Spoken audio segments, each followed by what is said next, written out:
समरजीत सिंह। धन्यवाद। उनकी पेंशन का जो भी राशि है वो सरकार खुद वहन करके नियमित रूप से उनको पेंशन मिल सके, उसका हमको ध्यान देना पड़ेगा। समरजीत सिंह। धन्यवाद। जय जय राजस्थान।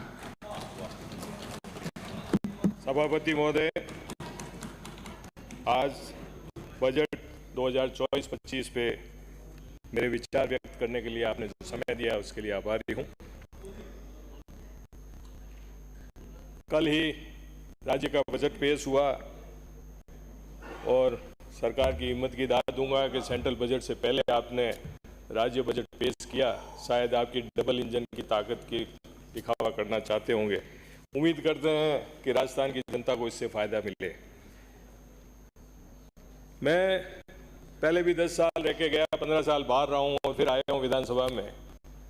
जो मेरा अनुभव है कि हम जब भी बैठते हैं या चर्चा करते हैं तो हम एक दूसरे पे आरोप प्रत्यारोप में लगे रहते हैं, जबकि इस प्रजातंत्र में होना ये चाहिए कि हम यहाँ बैठ के राजस्थान के बारे में, राजस्थान की जो आप लोगों ने बजट पेश किया है तो उसके बारे में पॉजिटिव क्रिटिसिज्म भी करें और एक दूसरे से चर्चा भी करें। अभी जोधपुर से आने वाले विधायक कह रहे थे कि पिछली सरकार ने बजट पे मंथन नहीं किया होगा, चर्चा नहीं की होगी।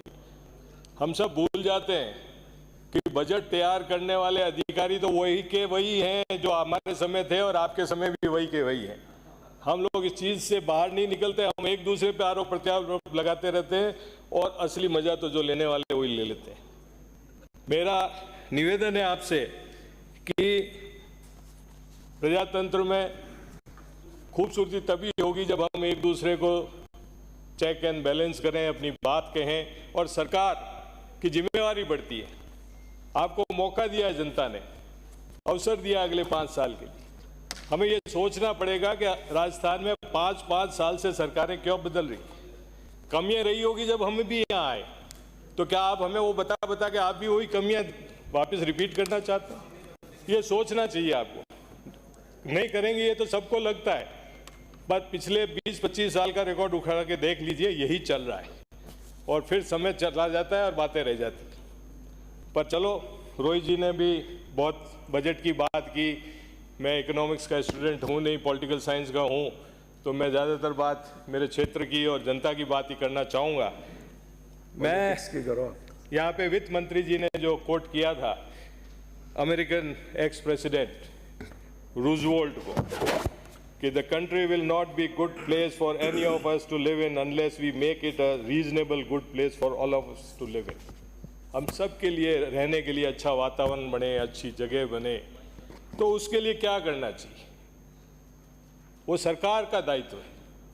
और रहने के लिए, सुविधाओं के लिए क्या चाहिए? बिजली, पानी, सड़क, स्कूल, चिकित्सा, इन क्षेत्रों में क्या किया है आप लोगों ने? क्या आपने प्रस्ताव रखे? उस पर मैं बात करना चाहूँगा। आप लोगों ने, पिछली सरकार ने जिले बनाए, 19 जिले बनाए, एक पॉजिटिव सोच के साथ बनाए कि जितना एडमिनिस्ट्रेटिवली कम एरिया होगा लोगों को ज़्यादा फायदा होगा।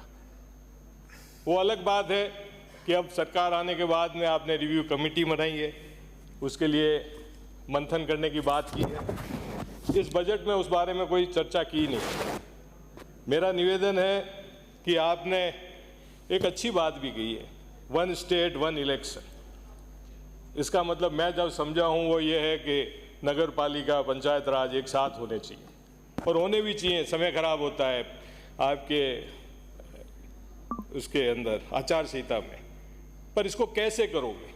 अभी आप जिले के बारे में आपने सोचा नहीं, जिले के बारे में आपने बातें नहीं की। डिलिमिटेशन आप पंचायत राज के भी आपको जिले बना दिए तो उस हिसाब से भी करना पड़ेगा, नगर पालिकाओं के भी करने पड़ेंगे। ये सारी चीज़ें आप मिल बैठ के कमेटी बना के अच्छे विचार से करें ताकि आने वाले समय में राजस्थान का इसका फायदा मिले। अलग अलग जगह गाँवों में समस्या है, एसडीओ हेडक्वार्टर अलग है, पंचायत समिति अलग है और तहसील अलग है, तो लोगों को बड़ी परेशानी होती है। मेरे भीनमाल के अंदर एक गांव 7 किलोमीटर पे पंचायत है और उसको 70 किलोमीटर दूर जाना पड़ता है जसवंतपुरा। तो इस तरह की जो अनियमितता है या अलग अलग बन चुके हैं, इनकी तरफ भी सरकार ध्यान दे और इस बारे में सोचे, ये मेरा आपसे निवेदन है। जैसा कि मैंने कहा कि मूलभूत सुविधाएं, बिजली, पानी, सड़क, और बिजली पानी तो एक दूसरे से रिलेटेड है। और आप कितने भी दावे कर लें पिछले 6 महीने के, बिजली के हालात पिछले 6 महीने में राजस्थान में सबसे खराब रहे।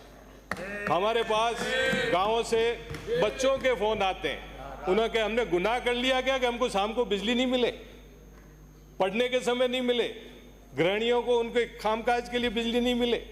अभी जीवनराम जी बैठे कह रहे थे पसीना तो पहुंच रहे थे इस एसी में बैठ के, पर के बिजली पूरी आ रही है। अरे हमें तो 2 मिनट बिजली नहीं आती, हम परेशान हो जाते हैं। तो उन गाँवों में जो बेचारे बिना बिजली के पूरी रात निकालते हैं, उनकी हालत क्या हो। आपको इस चीज़ को देखना पड़ेगा, खाली अपनी पीठ थपथपाने से काम नहीं चलेगा। मेरा अनुरोध है कि आपने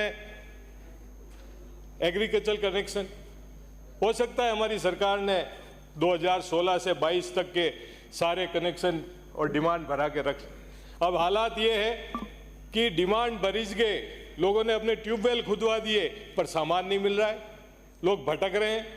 इस बारे में भी सरकार को सोचना पड़ेगा। मैं उम्मीद करता हूं कि जो पैसों के नीचे आ गए लोग, गरीब किसान किस तरह से एक ट्यूबवेल खुदवाता है, ये आपको सोचना पड़ेगा। लोन लेता है, उधार लेके आता है, पर उसको सामान नहीं मिल रहा है। इस बारे में भी सरकार हाउस को एड्रेस करे और समाधान करे। सोलर के बारे में बात की गई, हर गांव में 2 मेगावाट के सोलर प्लांट लगाने की बात है। अच्छा आइडिया है, अगर इसको आप क्रियान्वित करते हैं तो इससे फायदा ही होगा लोगों को, और हम बिजली की जो भारी समस्या है इससे हम निजात मिलेगी। और बिजली से जुड़ा हुआ पानी है, जब बिजली नहीं आ रही है तो लोगों को पीने का पानी कहां से मिलेगा। हमारे यहाँ नर्मदा स्कीमें बनी, 15 साल हो गए, 2013 में स्कीम पास हुई, सरकारें आई गई, अभी तक पानी पीने को नहीं मिला। आपकी सरकार भी आके गई, हमारी भी आके गई, और अभी तक लोग तरस रहे। तो इसको भी गंभीरता से लेके फंड अलॉट करके सरकार को चाहिए कि उसके ऊपर कार्य करे। कृषि के बारे में मैं कहना चाहूंगा आपको कि इरिगेशन में ये हमारे गुड़ामालानी से आए हुए मंत्री जी बैठे हैं, शायद इन्होंने मेहनत करके खुद के एरिया गुड़ामालानी में डीपीआर बनाने का काम तो स्वीकृत कराया है, पर इनको सांचौर का जो एरिया लगता हुआ है जीवाराम जी का और हमारा, उस एरिया में भी उसका सर्वे करना चाहिए, ताकि जो बीच में वंचित रह गए हैं। नहीं जवाई है हमारे, जवाई है सांचौर के, पर ले गए तो सांचौर का भी पूरा ध्यान रख के सरकार से बैठ के इस चीज़ को कराए ताकि लोगों को फायदा मिले।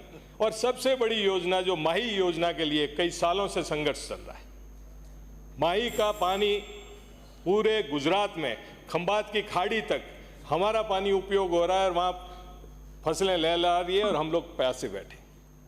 पिछली सरकार ने डीपीआर में पैसा स्वीकृत किया था, मैं अनुरोध करता हूँ आपके मार्फत सरकार से कि किया था, जो भी किया हो उसको कम से कम हाउस में लिया तो सही। एमएलए साहब उसको लिया तो सही, कम से कम सदस्य। तो एक मिनट में मैं समाप्त कर रहा हूँ आप। तो कम से कम मेरा अनुरोध है कि इस योजना को भी टॉप प्रायोरिटी पे लें। इसी तरह से मेरे यहाँ एक बांडी सेंदड़ा बांध बना, 2003-04 में बना, और इतने साल हो गए आज तक उसे इरिगेशन नहीं हुआ, कैनालें टूट गई, लोगों को पानी नहीं मिला है, बंदा भरा पड़ा रहता है, वहाँ मछलियाँ पालन हो रही है, उसके अलावा कोई काम नहीं हो रहा है। मेरा अनुरोध है आपके मार्फत से सरकार से कि उससे जो डाउन स्ट्रीम में गाँव में जहाँ पे खेत सूख गए हैं, बेरे सूख गए, उस पर भी उस चीज़ का कार्य किया जाए, तो उस पर कैनाल के लिए स्कीम बनाई जाए। 1 मिनट में समाप्त कर रहा हूँ।